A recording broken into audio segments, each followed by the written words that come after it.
You say you hate men.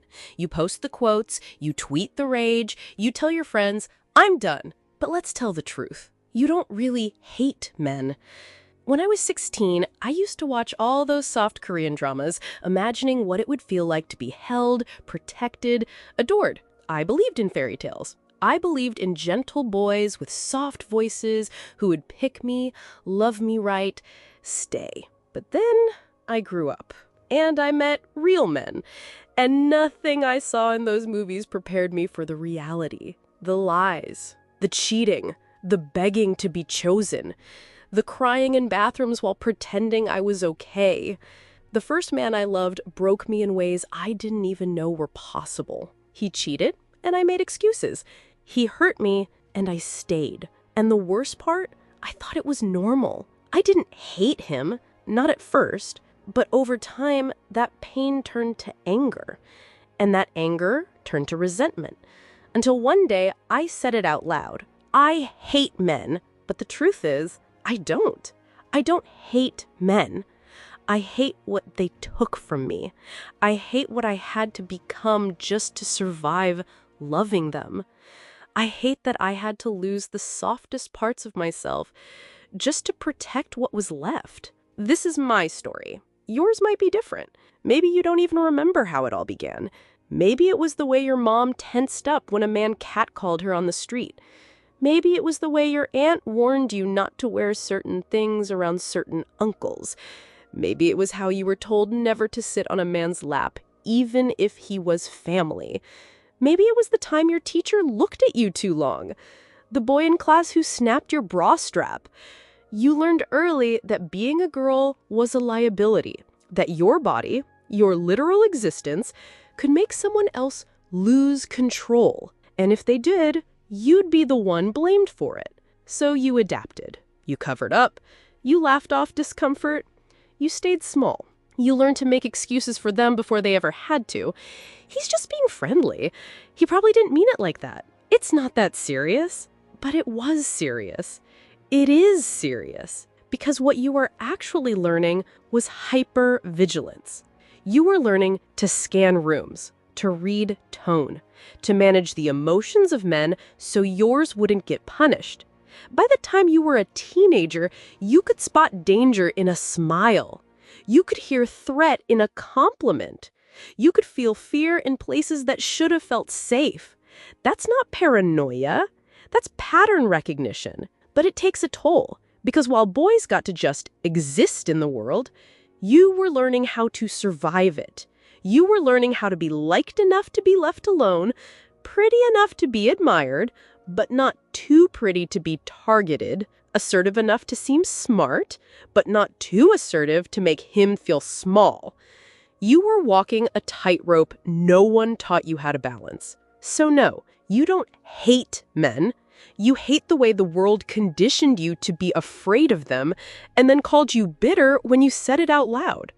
But that's just the beginning, because the fear didn't stay outside. It followed you into your relationships too. Let's talk about love, or what they told you love was supposed to be. He holds the door, pays for dinner, sends sweet texts until you disagree with him, until you say no, until you ask for something he doesn't feel like giving. Then, suddenly, you're too emotional, too needy, too much. And in that moment, you realize love was conditional. You were safe as long as you were agreeable, as long as you didn't inconvenience him, as long as you stayed easy to love. But the second your needs made him uncomfortable, he disappeared. Or worse, he stayed, but punished you with silence, withdrawal, manipulation. And now love doesn't feel like home. It feels like a performance. You start walking on eggshells. You stop asking for clarity because you're afraid to be called dramatic. You stop expressing disappointment because you're afraid he'll leave. You water yourself down so you can be digestible and call it compromise. But deep down, you're scared. Not just scared of being left, scared of being real. Because real love should feel like peace. But peace feels suspicious to someone who's only known control. And the worst part, they blame you for not being open. They tell you to relax, to trust them. When men say they want a soft woman, they rarely talk about the kind of world it takes to make her feel safe enough to be that way. Because softness isn't just about femininity, it's about safety. You can't bloom in a space where your boundaries are treated like insults. So now you don't associate love with warmth. You associate it with cost, with bending, shrinking, staying silent, hoping that if you perform well enough, they won't leave. But even when they stay, you don't feel seen. You feel tolerated. And the most painful part of it all, you keep wondering if maybe you are the problem, if maybe you really are too much. But what if you're just reacting like someone who's been taught that love is pain dressed up in flowers? So, you don't really hate men. You hate feeling unsafe.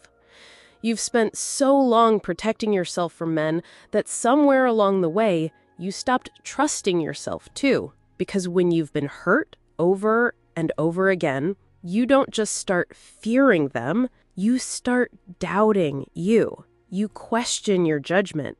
You replay conversations, wondering if you missed a red flag. You blame yourself for not leaving sooner, not seeing clearer, not being smarter. But how could you know? How could you know that the guy who seemed sweet in the beginning would turn cold once he had what he wanted? How could you know that the one who said, "I'm not like the others," would become the worst one yet? You couldn't. And yet you carry the shame like it's yours. You say things like, "I should have known better. I was so stupid. I ignored the signs." But what you were really doing was hoping. Hoping this time would be different. Hoping this time you didn't have to be your own bodyguard. But every time that hope gets betrayed, you build another wall. And one day you look up and realize that the person you don't trust most is you. You don't trust your desires. You don't trust your instincts. You don't trust yourself to make good choices anymore, because what if you're wrong again? So you second guess everything. You freeze. You overthink.